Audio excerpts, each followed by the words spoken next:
Hello po, magandang umaga, magandang gabi, no? Kung nasang panig man tayo ng mundo, ayan, sana po ay nasa maayos kayong kalagayan, ha? Sa pagpapanood nyo ng ating unang reading sa araw na ito, ayan, kanino po kayang energy ang ating makukuha? Ayan, salamat sa mga nag-order, no? Na pa-JNT ko na po lahat kanina, ayan. Sa mga nais po mag-order, ha? Ayan. Ang tawag dito, mag-chat na po kayo sa akin at ang pa-delivery natin susunod ay sa Friday po, ha. Kung di Friday, Sabado. Okay. And di sa mga na-surprise dahil nagulat at totoo pong may free chocolate, ha. O, sa mga order po 1,000 up ang makukuha yung items, may free Cadbury po kayo, ha. Ayan, totoo po siya, ha. Hindi po siya fake. Hanggang supply last po. Hanggang meron dito sa bahay. Oh, okay po. Pero syempre, pag naubos na, ayun po, wala na. Nasabihin ko naman sa inyo, pag ubos na, ha. Salamat sa mga nag-order. Ayan. At hindi po siya expired, ha. Yung mga pinadalhan natin, alam nila yan. Hindi po siya expired. Marami lang po sa dyang naibigay sa atin. At hindi naman natin nga kayang ubusin. Kaysa naman po, ng expiration, o, di ba? Di, ipamigay, o, di ba? Ganun ako kaysa po masira, ipamigay na laang. Okay, malapit na mabuo, dalawa na lang, Divine Universe, ano po? O, ito na nga. Ay. Oh, ay. So, eto na. Meron tayong Three of Swords. Meron tayo ditong Nine of Pentacles. Meron tayong The Star. Meron tayong Five of Cups, The Hangman. Meron tayong Nine of Cups, King of Cups, and Page of Pentacles. So, marami ditong water sign, ha? Okay, so kayo po ay nadaan sa isang third party situation. Oh, ayan ha. Nagkalayo, nagkasira, ayan. Okay po, lahat. Parehas naman kayo na alam niyo yun, financial ang inisip, Maaari yung isa nagkaroon ng third party o siya yung sumama sa isa, no? At ang isa ay naiwan na parang nakabitin. Okay po. Tapos, alam niyo ba na meron pa rin humihiling sa connection na ito, no? Pero ayun na nga, maaring ito nga po ang taong ito ay magbalik. Ayan ha. Sa pagbabalik ng taong ito, maaring ito yung tinatawag na red string connection. Nabasa niyo na ba yun or napanood niyo na? Yan po ay isang Japanese theory na kung saan ikaw at ang taong ito ay nakatali ng isang red string. Yan po ay hindi nakikita ng mga mata, ha. Invisible ito. Okay po. Para sa iba, maaring ito po ay nakilala nyo na or nakarelasyon nyo na, no?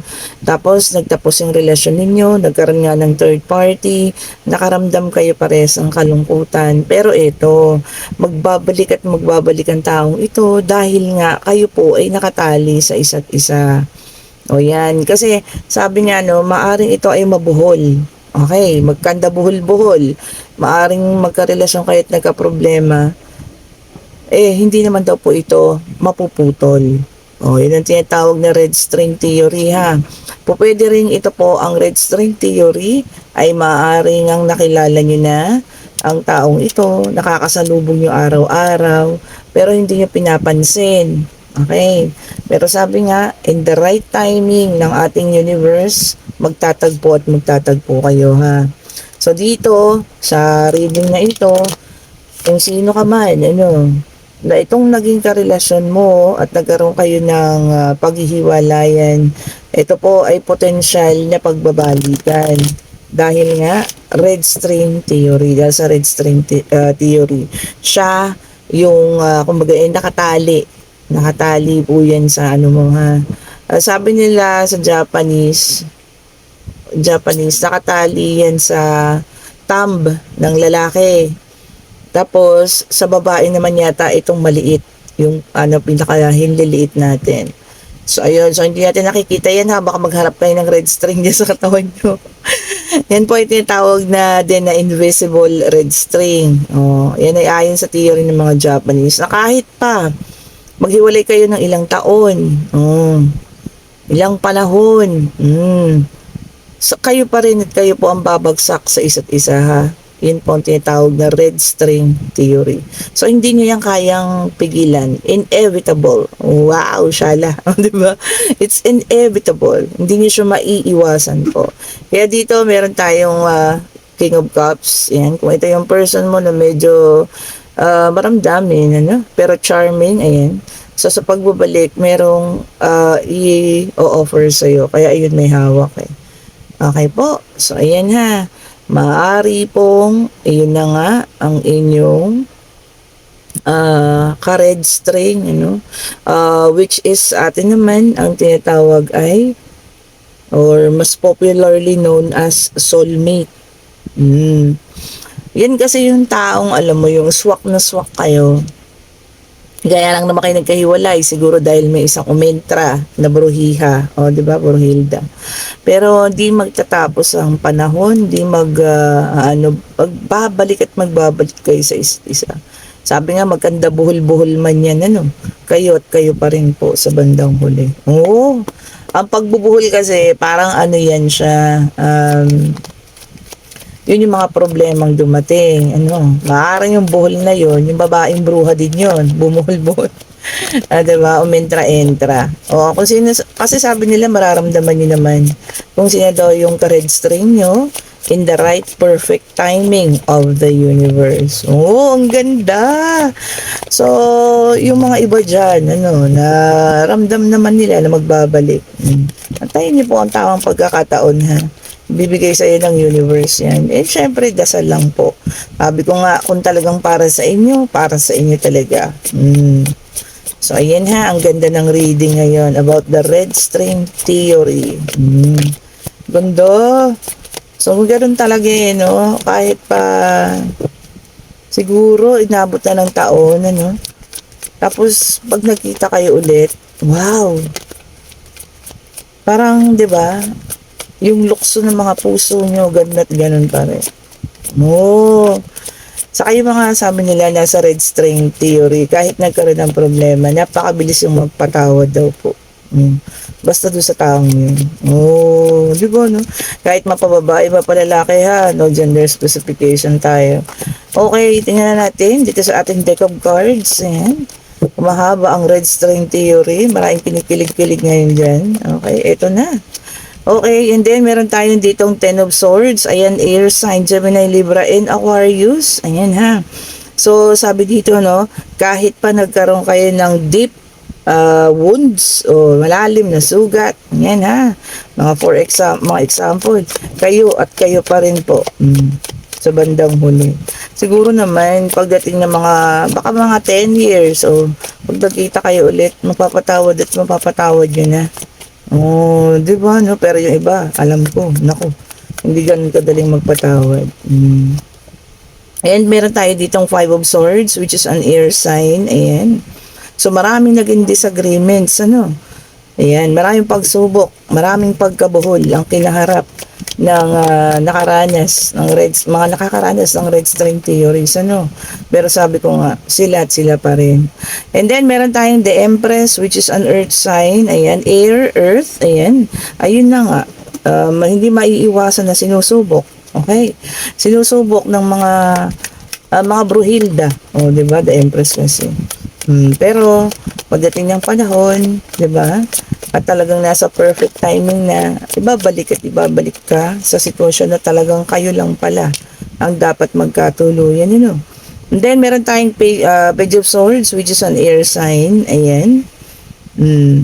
Sabi rito, nagkaroon tayo ng mga maling information. So, may mga nagpakalat ng mga maling information para magtapos ang relasyong ito. Ano nangyari?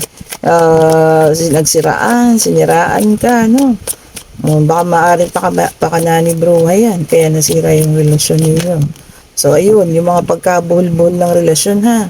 Pero huwag kayong mag-alala, sabi nga, In perfect timing ni universe, matatanggal at maaalis ang pagkabuhol-buhol na yan. At magkikita at magbabalikan kayong ulit. Ganda. Then, meron tayong Knight of Cups. Ayan, water sign. Ito para sa iba naman ha. Naka-reverse. Sabi rito, no, makakaramdam ng panglalamig ng inyong kapartner. Ayan ha. Bakit? Ano ba nangyari? O para sa iba yun ha.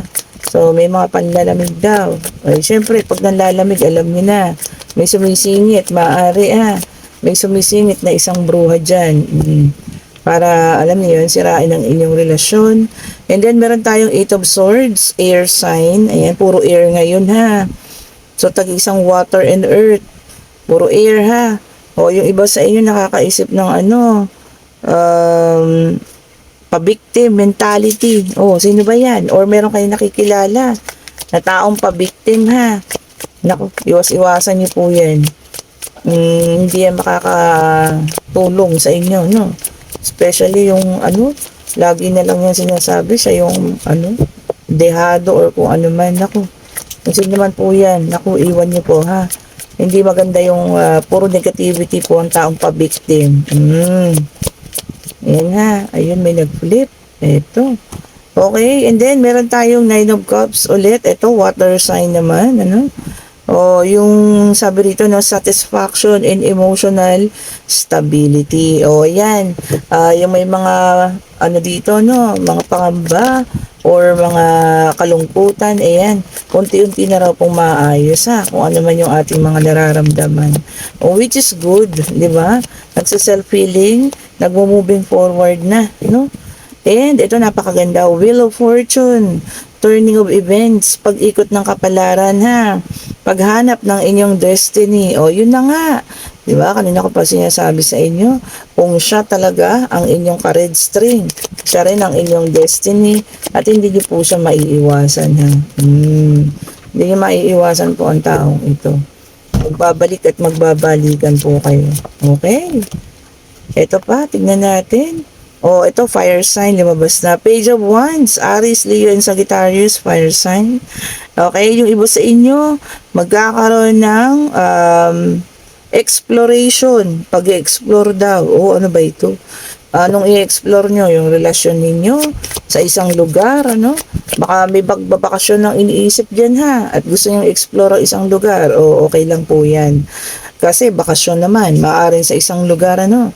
Or gusto nyo nga hanapin ang inyong mga ancestors o yung mga talagang kamag-anak ninyo, ganun, ano? O, exploration. O, yan, mag-explore. And then, meron tayong 10 of Pentacles, which is an earth sign. Ayan. Sabi rito, no, this is a domestic love, pagmamahalang magmumula sa tahanan. Oh, ganda. And ayun din po ay senyales ng isang paparating financial stability. Oh, di ba? Ang ganda. Meron ding achievement. Ayan, ano? Baka merong mga makikilala sa kanilang husay. Oh, ayan ha. Then, meron tayong the magician, which is an air sign. Ayan po ha. Sabi rito, willpower. So, ngayon talaga, yung, ano tawag dito? Ikaw, sa sarili mo, ikaw ang masusunod. Oh, willpower mo yan. Kumbaga, hindi ka magpapanipulate kung kanino man. Ano. Basta, isip mo, hindi. Sa pagkakataong desisyon ko, ako ang masusunod. Oh, that's good, ha? And then, meron tayong Knight of Wands sa fire sign ulit. Okay. So, yung iba sa inyo, magiging inspired, gumawa, ano, and adventure din. So, exploration and adventure. Panahon talaga ngayon ng ano ha. O pagbabakasyon, ayan, another adventure sa buhay ninyo. Ayan, pwede rin mag-explore kayo sa isang lugar, ano. Pero mag-ingat lang po ha. Kung kayo mga akit-akit ng bundok, huwag po kayo mag-iwan-iwan ng mga basura doon ha. At isuot ninyo ang mga black tourmaline ninyo para po ang mga negative energy ay hindi makalapit sa inyo, no? Or mga negative entities. Oh, diba? So, ayan ha. Bigyan ko na kayo ng tip kung mga mamumundok-bundok at magkakaroon ng meditation. Alam niyo yun. Kasi iba, mga, diba? Kung saan nagpupunta, umakit ng bundok pag Holy Week. O, ayan po ha. Ingatan din ang sarili ninyo. Okay po. And kung kayo yung nasa situational reading natin na naramdam mo naman na talagang magbabalik at magbabalik ang person nito. Kayo po ay tinatawag na red string theory po, ha? Okay, and ito na ang ating yes and no card. And so, ito na ang ating yes and no card. Pwede na po kayong magtanong, ha? Pag-ibig, love life, ayan, pangyayari. Ayan ang sinabi ko, no? Red string theory kayo kung ramdam na ramdam talaga na magbabalik ang taong ito. Oh, which is also soulmate, ha? Red string theory kasi galing sa Japan. Oh, originated in Japan. Oh, 'di ba? Yan ay tali na invisible, na hindi nakikita ng ating mga mata, ha. Kung kayo ay naniniwala dyan. Ako, naniniwala ako dyan, ha. Na kung talagang kayo sa huli, kayo talaga. Oo, di ba, no? May mga artista, di ba? Sa bandang huli, sila at sila pa rin. Ito na. Dalawa, pag anuhin natin, ha. Isa lang ang hingin natin. Divine Universe, isa lang po ang ibigay niyo sa amin, ha. Isa lang po. Ayan. Okay. Isa lang po, Divine Universe. Ayun na. And ito po ang sagot, no. Muna sa ngayon, ha. Kung ano man ang inyong itinanong. So, hindi pa po sa ngayon. At talagang dito, merong pagkabagsak, no, ng ating maaring kabuhayan ito. Pwedeng relasyon din, distraction kasi. Okay po, pwede rin bankruptcy, no, pagkaubos ng ating mga kaperahan. Okay, so kung kayo man ito, ha, ingatan po at kumbaga sinupin, hawakan mabuti kung ano man yung meron tayo, ha. Okay po, and kung gusto nyo umorder, ulitin ko ng ating mga bracelet po, ayan, mag-chat na kayo. And kung gusto nyo magpabook ng private reading para bukas, meron ng ilan, ayan. Talagang sinusundan yung schedule ko. Dahil day off natin bukas, ha, may mga nakapagpabook na, pero pwede pa kayo magpabook hanggang gabi ako yan. Kasi nga po ating day off, bukas po, Webes. Ayan, magpabook na po kayo, ha. Ayan, para po kayo ay ma-private reading ko kung gusto niyo lang naman po. Ayan, thank you so much for watching po. And sa lahat ng po nagkakagusto ng ating private reading, pa-like, pa-share, pa-subscribe, and hit the notification bell para sa ating mga bagong videos na nire-release natin, ha. And thank you so much po sa mga bagong subscribers, sa mga datiyan na, sa mga bumabalik, sa mga lagi ko nakakausap, sa mga nagre-report sa akin about sa mga gumagawa po ng mga backup account, ha, especially sa TikTok. Nako po, kagaya kagabi, no, chinat siya, hinihingian siya ng 1,200 pesos. Nako po, wag po kayo maniniwala, ha, hindi po ako yan, hindi po yan si Mystic Tarot, hindi po ako nanghihingi ng pera. Okay po, i-report nyo po yung TikTok account na yan kasi peke po yan, ha. Fake po yan, kung sino man po ang gumawa niyan. Ang problema, hindi ko siya makita sa Mystic Tarot na account, kaya hindi ko siya ma-report, pero lahat ng TikTok account ko, i-report ko na yung taong yan po, ha, na walang ginawa kundi manggaya, manggamit. Okay po, soon i-reveal ko kung ano yung link niya, ha, para ma-report nyo rin yung mismong account niya kasi manloloko po siya. Siya po ay nagpapanggap na daw po, ang tawag dito, nagko-cord cutting, ayan. Pero hindi naman totoo, no? Peke rin ang mga ginagawa niya. Napaka-peke niyang tao. Okay po, thank you so much po. Have a great day and stay safe po sa lahat.